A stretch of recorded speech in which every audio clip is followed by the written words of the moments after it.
Високи 67% од македонските граѓани дале лоша оценка за квалитетот на образовниот процес за време на корона пандемијата, покажува најновата анкета на ИРИ.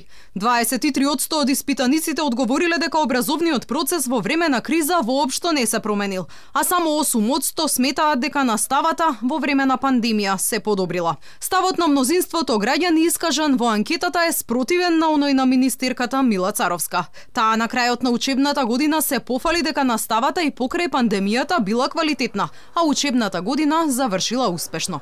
Покажавме дека како држава можеме да имаме образование кое што во континуитет се одвива целата учебна година и во време на пандемија, но исто така покажавме и дека знаеме и можеме безбедно да спроведеме матурски испит, што укажува дека се одржуваме во стандардите кои што се дел од европските и земите кои што се развиени. Во однос на довербата која граѓаните ја имаат кон образовните институции, 46% од граѓаните одговориле дека не им веруваат. 20% одговориле дека воопшто не веруваат во образовните институции, а 26% рекле дека делумно не им веруваат. Од друга страна, 43% од испитаниците одговориле пак дека делумно веруваат во образовните институции, а само 7% дека довербата е целосна.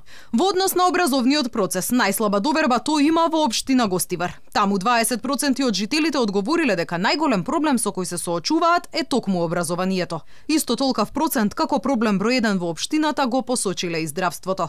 Катастрофална е довербата на граѓаните во просперитетот на земјата и можностите кои им ги нуди на младите. На прашањето дали денешната генерација на млади луѓе има иднина во вашата земја, близу 80% од испитаниците одговориле негативно, што е за 2% поени повеќе од минатата година. Само 16% од анкетираните сметаат дека младите ќе имаат иднина во Македонија.